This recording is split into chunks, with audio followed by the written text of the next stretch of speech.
into political situations. And of course, I've been unable to deliver to you some videos for the last 2 days because of the aspect of time and all that planning. So I was so much inclined to working on edutainment for us than live Saga TV. So welcome once more. It is 25th of October 2025, currently 2:34 p.m. Welcome. So, of course, from the titles you can see we have a lot of insinuations about the fallout or the downfall of ODM, and of course a lot of crisis facing the president. But he's trying to work his way out of all these traps surrounding him. And of course, if you read yesterday to two of his close allies, you know what I'm going to talk about. So I don't understand also something about this aspect of visitation of the grave. We've had so many situations of death in this country with prominent people, including the former President Mwai Kibaki. We saw the former President Moi, but we didn't see this coming to the social media or media generally as much as this has happened. So people are literally fighting for the spirit of Raila Odinga even in death, and I'm surprised at this. But what I understand from this, there is a political, event ahead, 2027.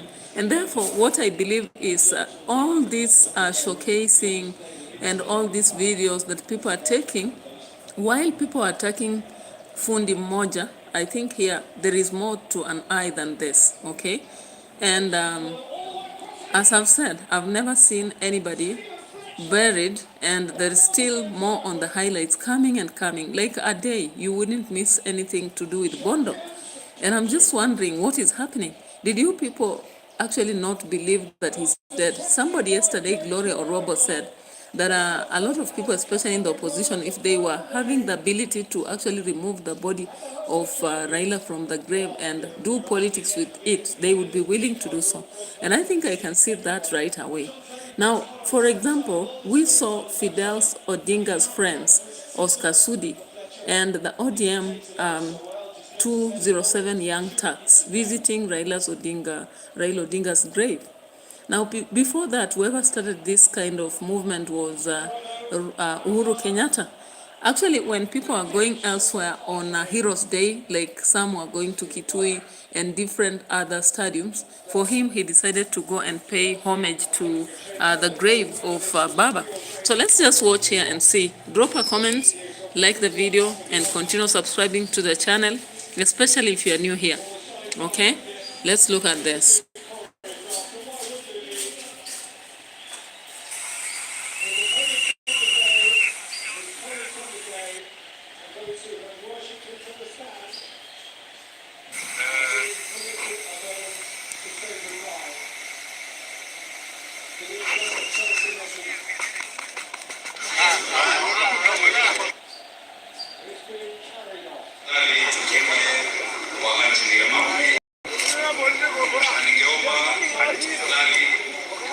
Tuweze kusikiza na tunyamaze kwa dakika moja as we reflect on the good things that Baba did for our country.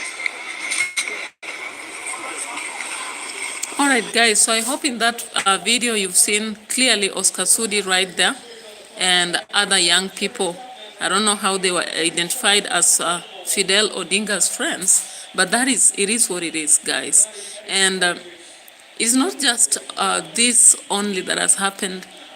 And let's also check. These people had to reach Mama Ida, of course, right here.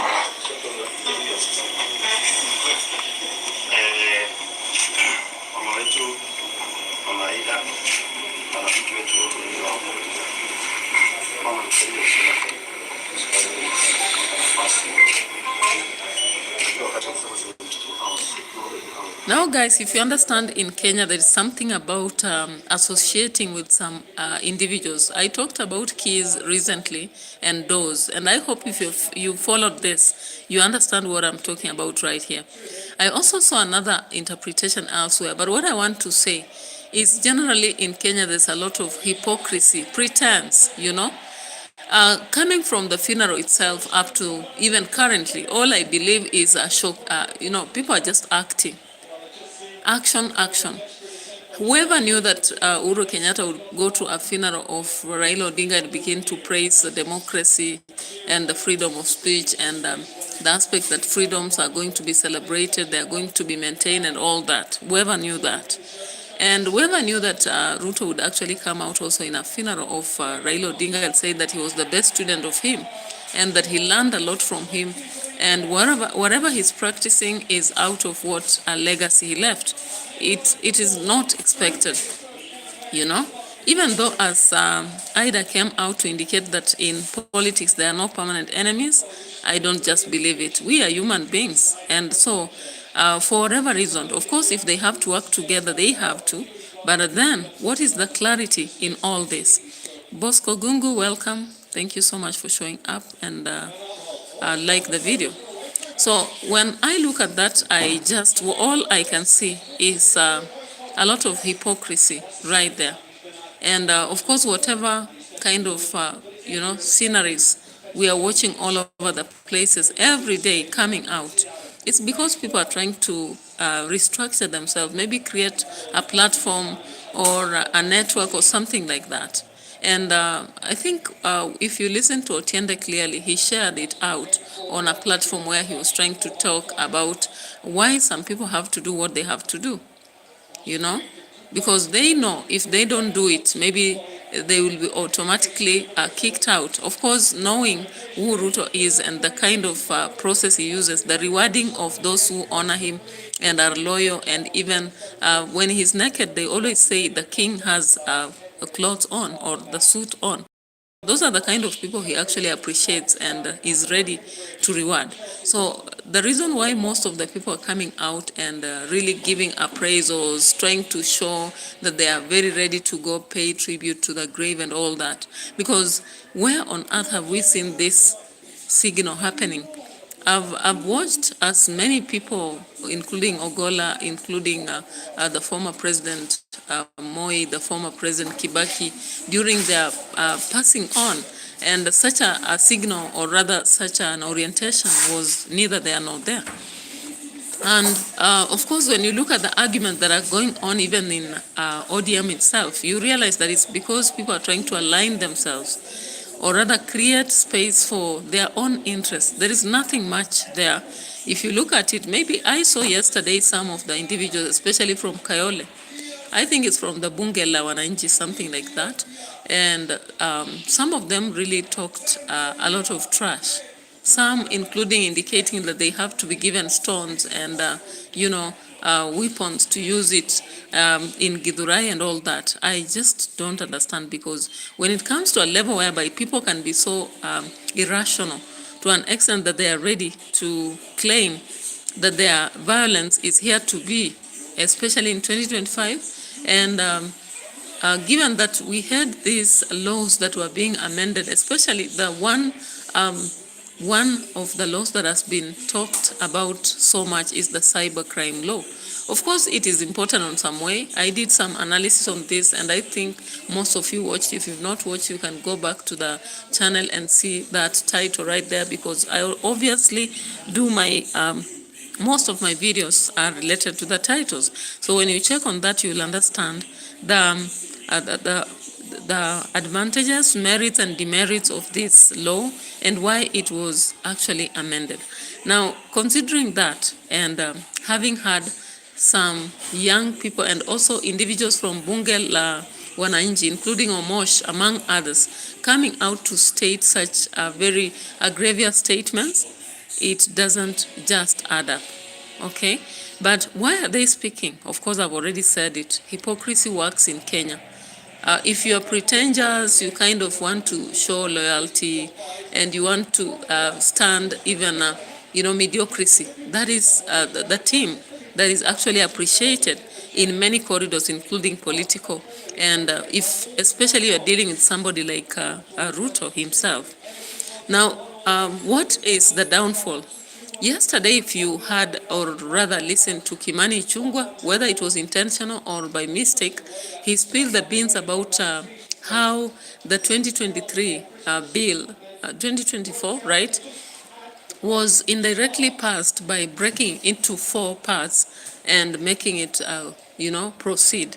So it was like mocking individuals, the citizens, that regardless of them rejecting it, it just had to go on. We also saw something about, I'm just trying to check on something. There was somebody else who was addressing the president, talking about the school and how the plans of the president had, in Laikipia, had worked against some schools, and therefore he was supposed to advise his closest people not to be that reckless and to be careful when they are going, when they are using the flights and such a thing. And he wanted to understand how the government would help to work on that school because of the complaints. At the same time, he came out to mention the fact that there are so many lies that have been thrown to the streets, and how he wishes that maybe they were worked on. Now, I went back to a certain video that was done earlier, even before the passing on of Raila Odinga, and I just want us to listen to some parts of it because I'm doing a critical analysis, not original. So I'll just play some parts of it to make us understand what I'm talking about. And maybe this is the... Tortured. Where are they? Stop taking meeting notes and let ClickUp AI Note Taker do it for you. It allows you to focus on your meetings, not your... Who is running those houses? Those are the houses you need to tell us about. Don't tell us about roads and highways and when people are in mourning, families are spending Christmas without their loved ones. Work on the software. Yeah. When you hear the speeches in Bungoma, people want to run Kenya with the Kano software. This phone here, Mwami, is an iPhone 13. If you install software from Kano in 1982, there is no way you are running this. Software and hardware have to work hand in hand. We're not saying we don't want roads, but you have to work on the software. We want a country that respects the values of the Constitution. Okay. If there is no transparency, if there is no democracy in this country, it doesn't matter what you're talking about. It's not going to end. Places that responsibility in the party leader.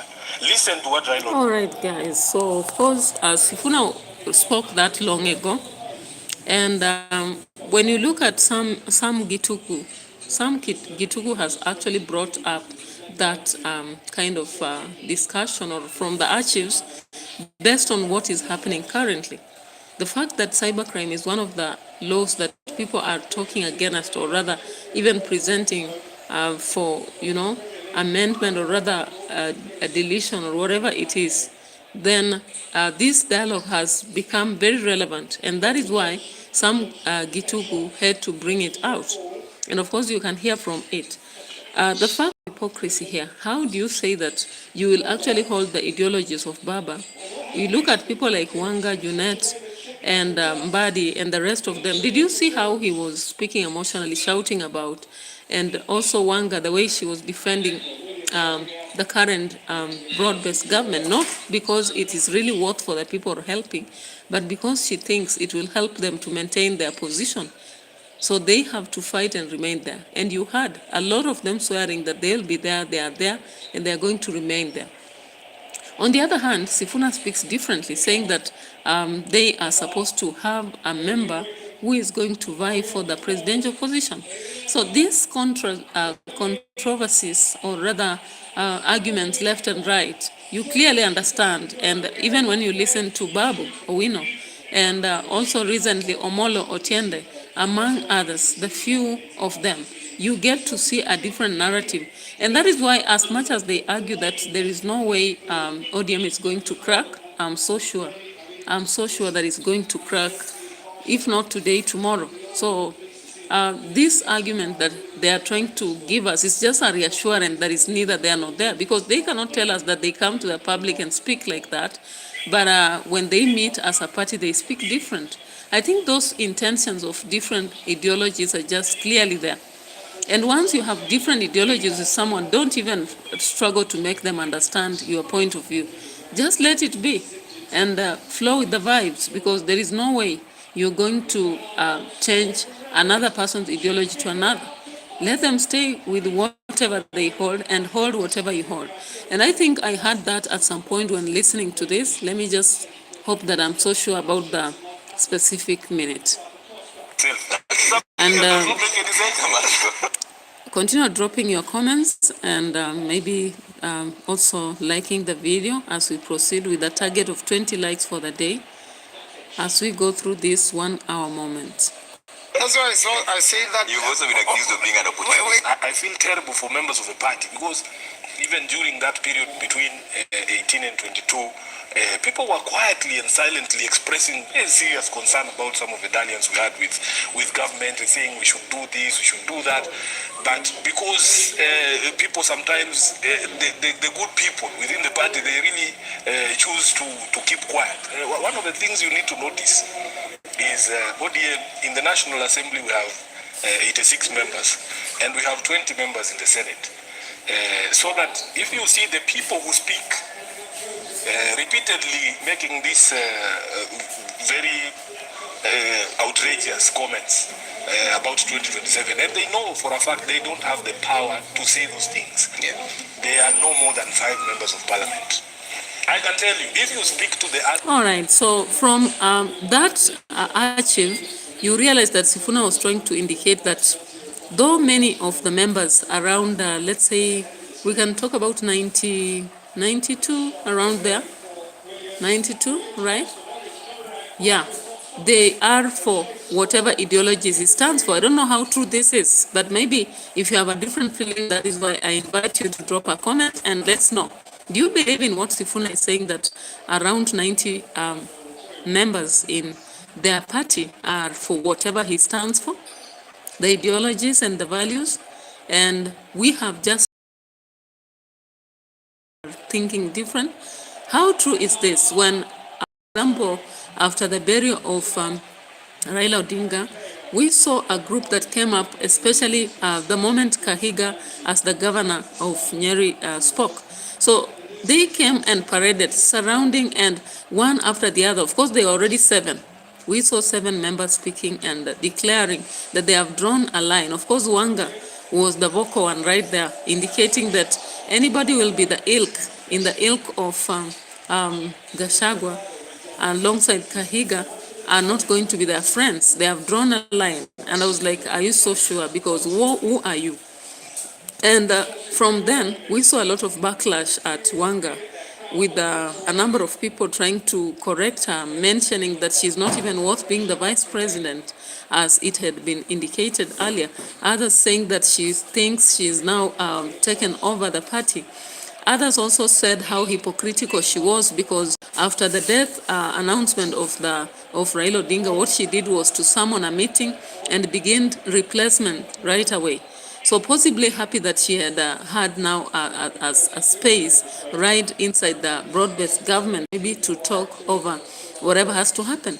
Now, if you also listened during the burial moment, during tributes and the speech, Wanga spoke first, then welcomed Sifuna just briefly, and then she spoke after Sifuna.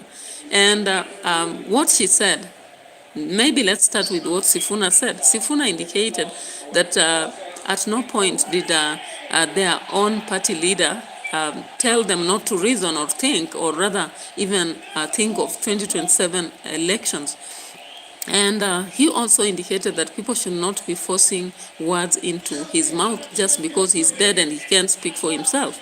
He indicated that he doesn't know even why he was picked by Raila Odinga, but he has stood firm with the ideologies of ODM, and he will not be part of those who will kill the party.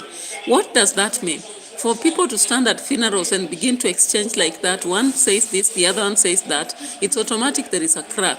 You know, most people don't, appreciate when there are cracks. They'll lie, they'll talk about, we're working as a team and all that. But the reality is, if the team can't work, it can't work. It can't.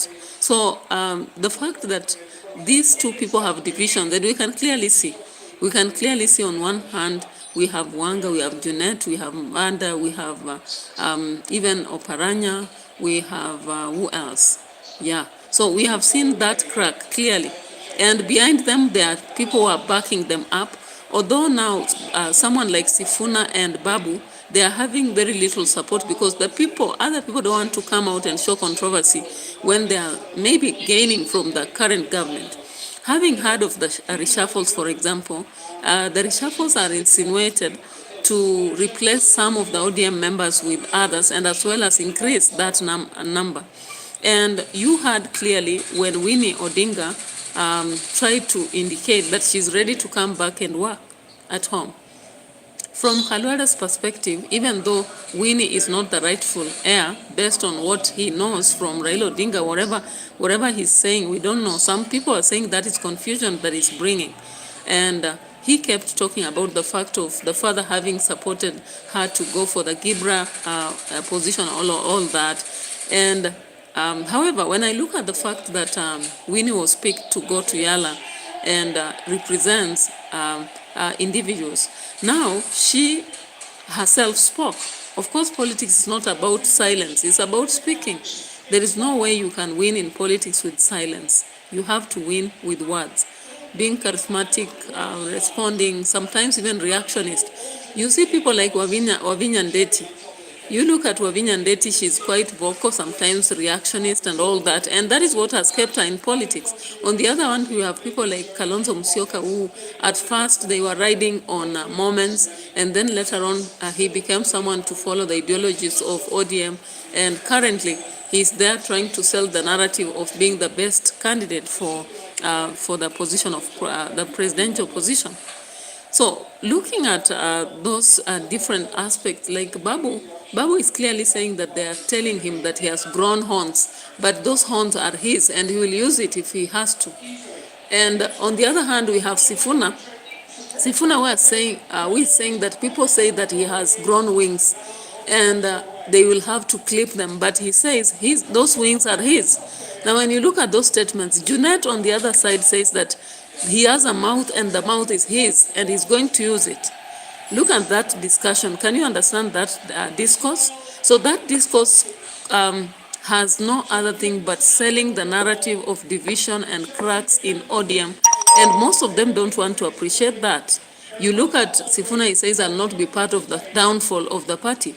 But other people, on the other hand, like we saw RUTO Dinga, during the burial moment, she came out to say that some people are in this party, they don't know when it was formed, they were not even there, it's not part of their party, and they think they dominate. You know, even if she was speaking in metaphoric language, we understand exactly what he was trying to insinuate, she was trying to insinuate. And after that, we've had other people, Canadian Opportunities, W5N, welcome here. Thank you so much for your support and presence, and God bless. Yeah. So looking at this politics, actually what I can say, there is a very large crack in ODM, very visible. Anybody can see it without even blinking. You can see it. And of course, it's a very, an addition for the government, because now UDA has a very little role to play. When they see this division, of course, he may not allow it to crack, but he may want to suppress some individuals. And at the end of the day, I heard yesterday Gloria Orobo talking about the fact that people like Sifuna, and of course she didn't mention Sifuna, but she talked about Babu and said that Babu has the people. And if you look at what happened in Nairobi, actually at Nyayo Stadium, and you also looked at what happened in Bondo, especially not Bondo but Kisumu, whereby they had locked the gates and said that people are no longer coming in. However, the young people right there, they supported Babu from Kondele all the way. And when it reached to the entrance of the body view setting, they had to carry him literally to get into the stadium. And the way they were shouting his name. So when you look at people like Makore actually coming out and selling the narrative that this guy is trying to declare or pronounce himself against how Baba used to let people choose him. This one clearly shows us that people think that what happened in past will happen currently. Life is different. Life is something that keeps transforming every day. We call it what?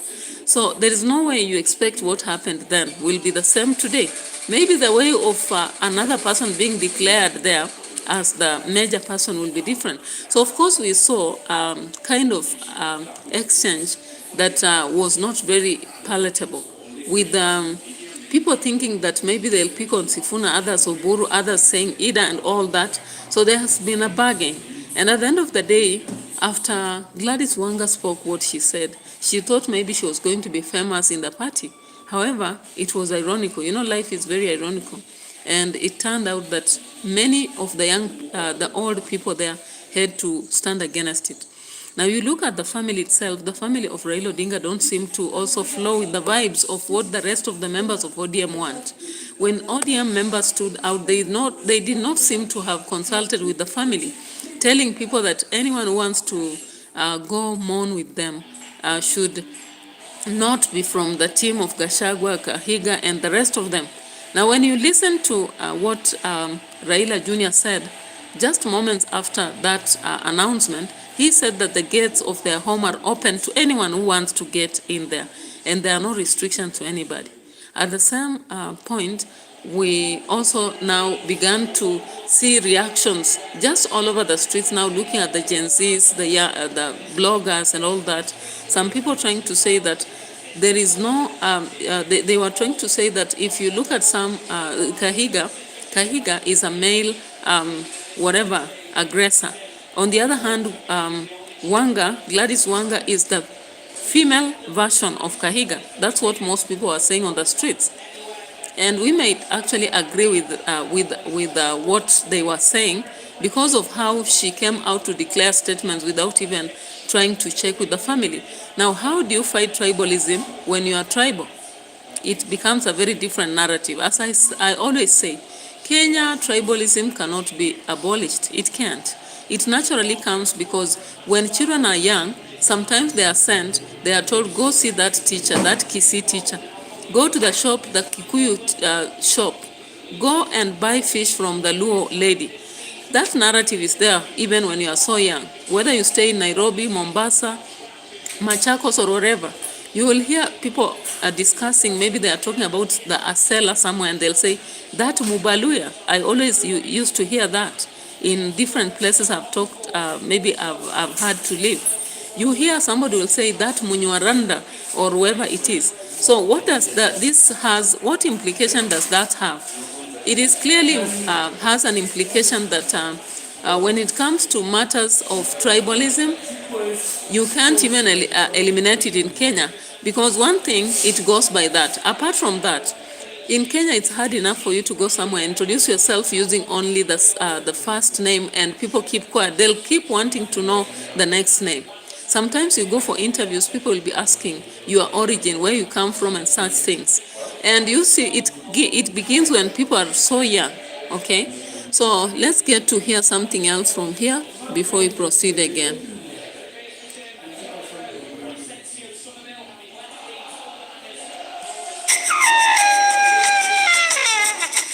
Nós zlekadolam kompo. Priroče napitek.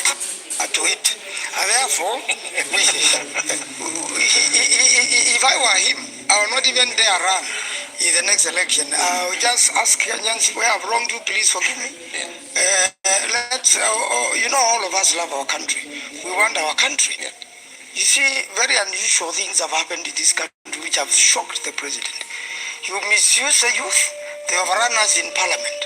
When they came to parliament, they didn't say you come from what party. They smashed all the cars which were in the car park, whether it is from, whatever divide of politics, whether from Wiper, ODM, or UDA, the car was smashed. And then they told the president, sign the finance bill, we will be with you in State House on Thursday. I can assure you nothing can stop the people. The sovereign power belongs to the people. Yeah.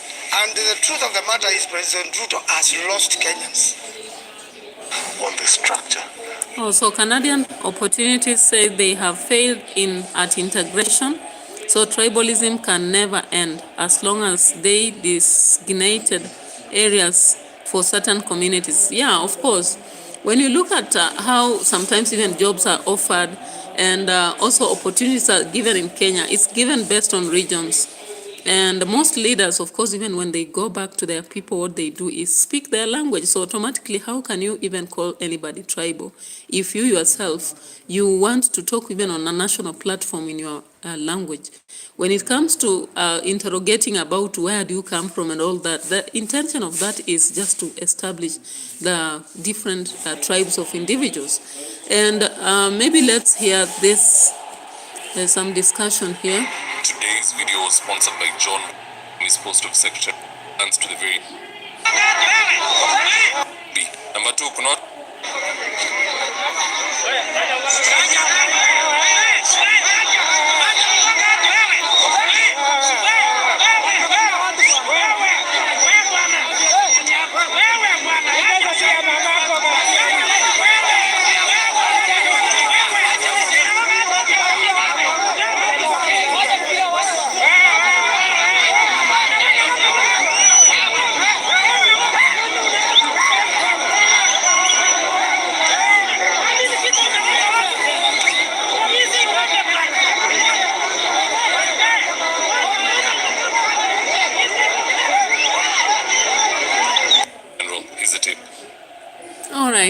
All right. So that was just something to break the ice or icebreaker, to bring in something about discipline within communities where people are actually using a cane to punish people who have done wrong. Anyway, let's get to see what the latest on Sifuna sending official warning to Oburu and Gladys Wanga. I will read all the resolutions that are made by organs of ODM except one. Wanachama ODM wakipitisha waseme Sifuna ni shenzi kabisa, nitasoma. Wakisema huyu Sifuna ni bure kabisa, nitasoma.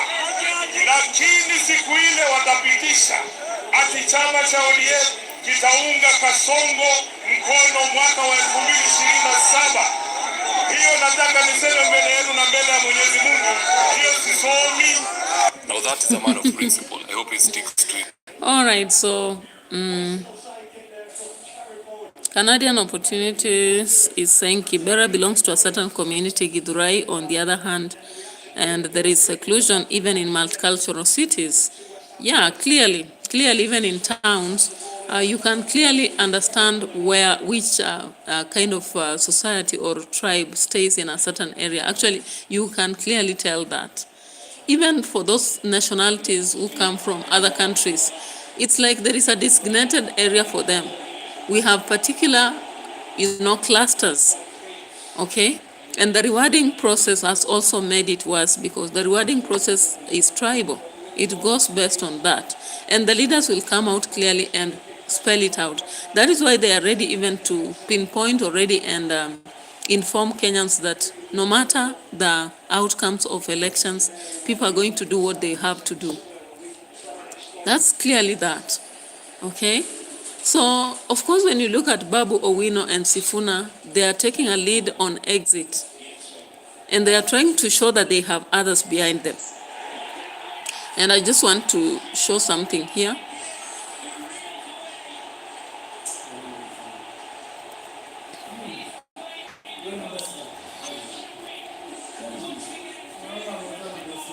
Let's listen to Babu here.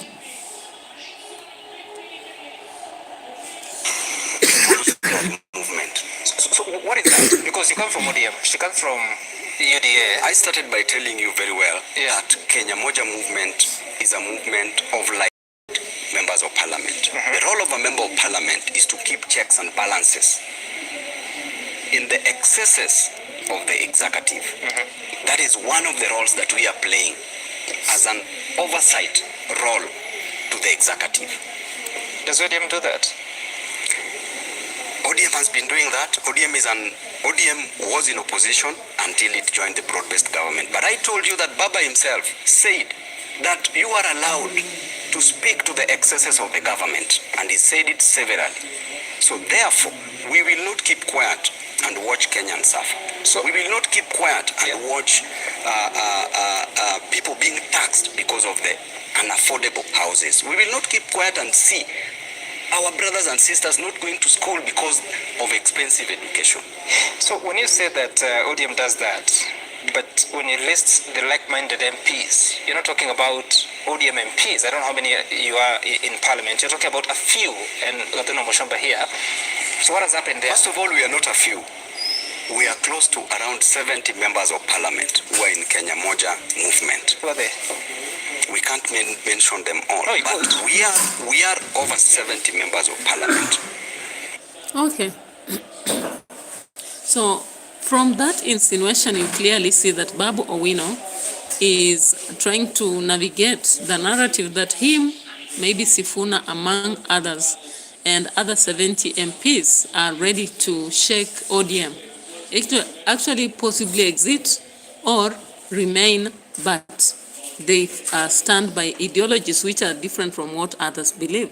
And of course, as I said earlier, the challenges that maybe the current president faces, from what he shared at Kitui, we saw a lot of backlash again from the governor right there. We also heard a lot from, Wavinya Ndeti, among other people who are trying to say that whatever statements he gave there to insinuate that the Kamba people only ride in opposition are not truthful. Rather, they are just trying to demean them and try to prove how ignorant they are, yet that is not true. So of course we had that speech, and one of them was trying to indicate that if he's not careful, then they are going to be deep into the narrative of one term. So let's now check on Dubai billionaire August Muli, who actually had to attack again the president. Let's listen to this.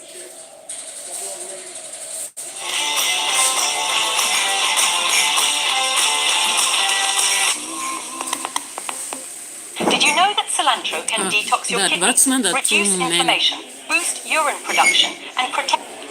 Tunapoongea saa hii vibanda zimevunjwa kwa barabara, wale ambao walikuwa wanapata pesa kila siku saa hii tunapoongea saa hii watu wanaandamana Kitui Town. Sababu the means of livelihood have been destroyed. President anakuja siku moja na in that day unaharibu maisha ya watu zaidi ya 1,000.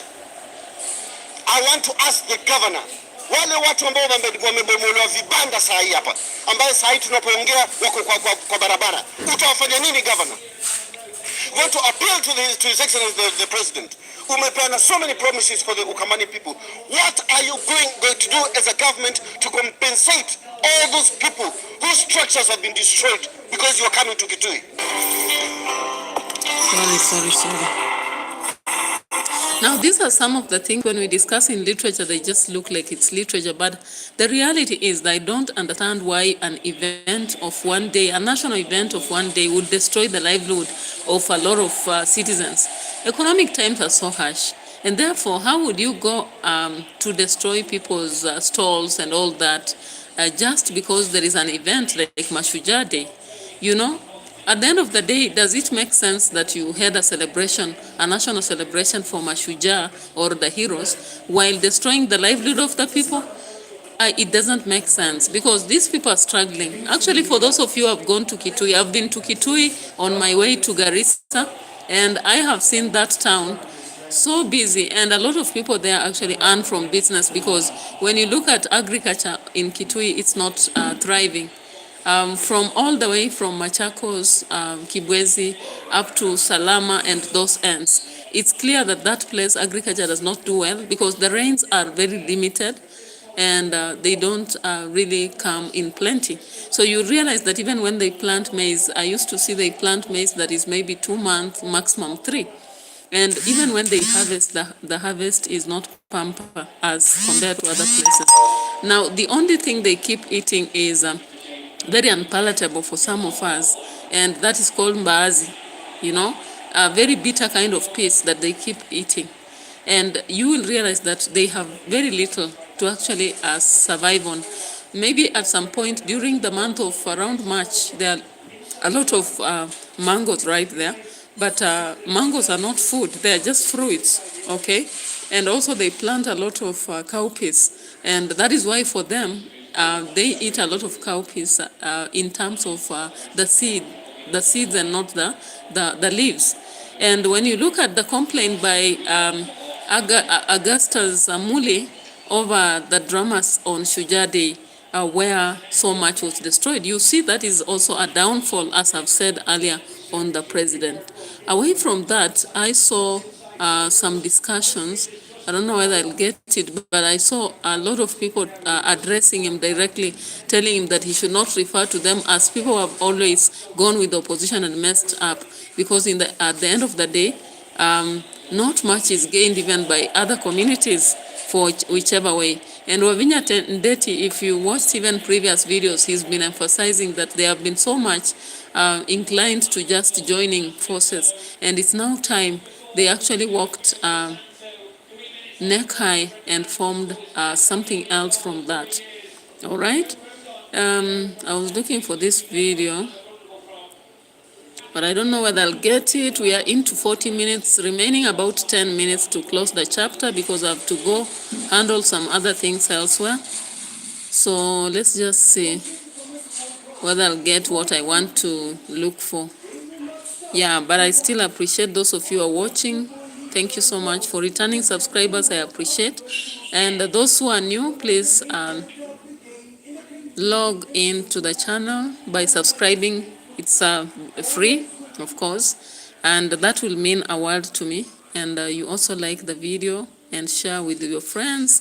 You recommend also the channel because we are growing up, actually. We are growing up day after day, and we have so much awaiting. Regardless of those laws, we'll have to trump it, and whatever it may, they always say we choose things based on how ready we are for whatever consequences they are.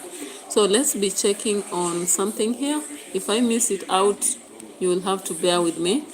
Sometimes you plan to show something, and when it comes to showcasing it, you can't find it, and it's very understandable for anyone who has done content. So the connection is this relaxed environment. I did use them a lot yesterday.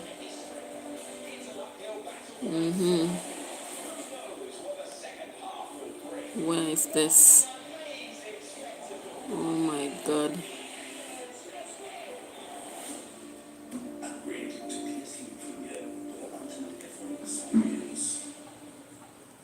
Yeah, I think it's here.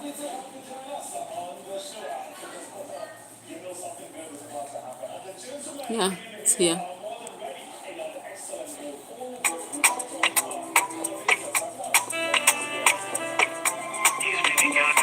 Oh yeah. In Machakos, anger erupted. Wiper leaders didn't just speak. Na tunajibeba na heshima zetu, lakini jukwaa mbaya inakuwa nini? Kama mbaya and watch the space. The city of Kenya is coming back to Kenya. Say that Kambas are people of Sema ati Wakamba ni watu wa Pomwe na Betwe. Mimi leo kwa sababu unajua hiyo neno wewe hukujua. Uliambiwa na Mheshimiwa Kawaya akakwambia waambie Wakamba Pomwe na Betwe na ile atetwenjanya tu. Mimi nataka nikwambie maana ya Pomwe na Betwe. Unataka nimwambie Ruto? Pomwe na Betwe inamaanisha sisi Wakamba tumeamua wewe ni one term. Hiyo ndio maana ya hiyo. Sisi Wakamba tunaogopa Mungu sana. All right, that is it. Those are some of the information that came out after that Mashujaa Day. But I'm also looking for some other individuals, especially Kimani Ichung'wah and this other guy in Laikipia and whatever they said. And that is, I'm just trying to clearly show based on my title and what I mean right there. So let's see here. It was yesterday, which is Friday. Where is this?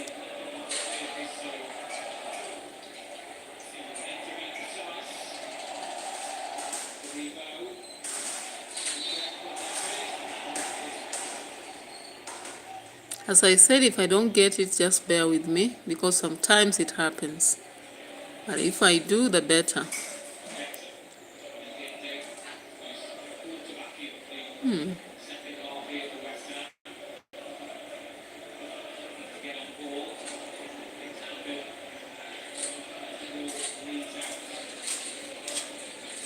Where is this? But anyway, as I look for it, we can also get to Farouk. Of course, Farouk is one of the greatest liars in this country. And at first, we never knew that that is part of what he is. We have always associated him with one person who has been overprotective, just because of his position that he knows is not a merit, but actually a favor. So he's been playing it hard and mistreating a lot of people, but it happens that recently he came out to lie about something that most people had watched. In one of the events in Malava constituency, he came out to lie that that is Mother Karua never attended the funeral of Raila Odinga, and he was not spared because people actually responded by digging out the videos of that presence. And at the end of the day, he has actually been taken to court by Mother Karua. Remember, Mother Karua once took somebody to court and they paid a lot of money. All right, so let's look at this.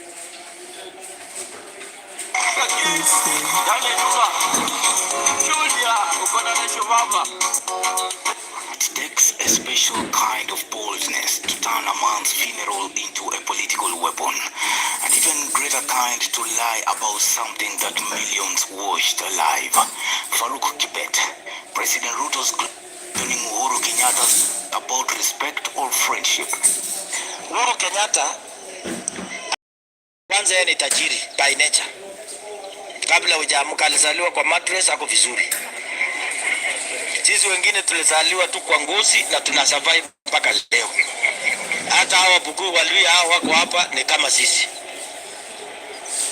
Yule mkabila alifukuzwa na ukabila yake na vile anafaa roho chafu. Then, just a minute later, he turned his fire on Mother Karua, claiming she never showed up at all. He labeled her a woman with a bad heart, grouping her with Uhuru and spontaneous emotion. It was performance politics. It is what Kenya has political branding. From the days of Jomo Kenyatta to now, Raila's burial was one of those rare moments. The people Farouk attacked, Uhuru and Karua, were the ones who handled Raila's death with dignity.